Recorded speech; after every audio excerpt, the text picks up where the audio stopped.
Like, comment and subscribe.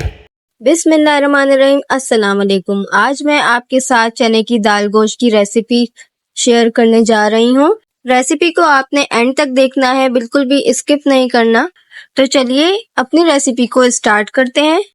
तो यहाँ पे मैंने 2 कप के बराबर चने की दाल ले ली है और इसको आधे घंटे के लिए भिगो के रख लिया है। आप चाहें तो 1 घंटा भी भिगो के रख सकते हैं। तो आधा घंटा हो चुका है। अब मैं दाल को उबालूंगी। दाल को उबालते वक्त मैं इसमें शामिल करूंगी हाफ टी स्पून के बराबर नमक और हाफ टी स्पून के बराबर ही इसमें हल्दी जाएगी। इसको मैं 80% तक गला लूंगी और जब ये 80% तक गल जाएगी तो फिर मैं इसका चूल्हा बंद कर लूंगी। आप इसे थोड़ी थोड़ी देर पे चेक करते रहें। तो दाल गल के तैयार हो चुकी है। अब यहाँ पे मैंने दूसरी तरफ एक पतीली ले ली है। इसमें मैं शामिल करूंगी 1/4 कप के करीब ऑयल। ऑयल गरम हो चुका है। अब मैं इसमें शामिल करूंगी 2 मीडियम साइज की प्याज। हमने यहाँ पे प्याज को थोड़ा नरम करना है।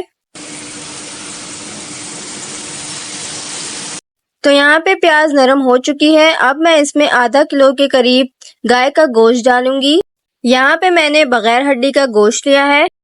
अब मैं इसमें ऐड करूंगी 1 टेबल स्पून के बराबर अदरक लहसुन का पेस्ट।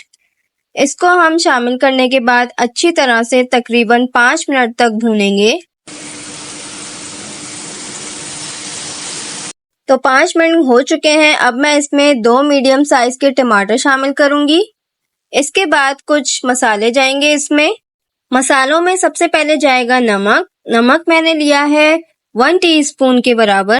इसके बाद इसमें हाफ टी स्पून के करीब जाएगी हल्दी। अब मैं इसमें शामिल करूंगी 1 टीस्पून के बराबर पिसी लाल मिर्च। लाल मिर्च आप अपने टेस्ट के हिसाब से रख सकते हैं। अगर आप ज्यादा खाते हैं तो और डाल सकते हैं।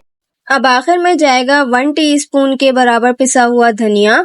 अब सारे मसालों को मैं अच्छी तरह से मिक्स कर लूंगी।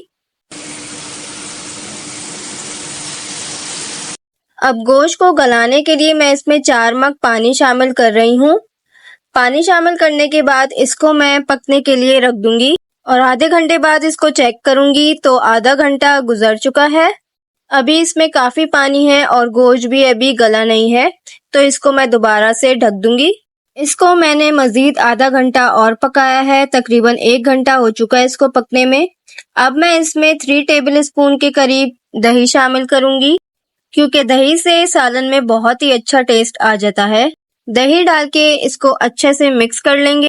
अब यहाँ पे गोश्त भी गल चुका है। अब मैं इसमें शामिल करूंगी चने की दाल, जिसको हमने अभी उबाल के रखा है। दाल शामिल करने के बाद मैं इसको तकरीबन 10 मिनट के लिए पकाऊंगी और पानी खुश्क करूंगी इसका।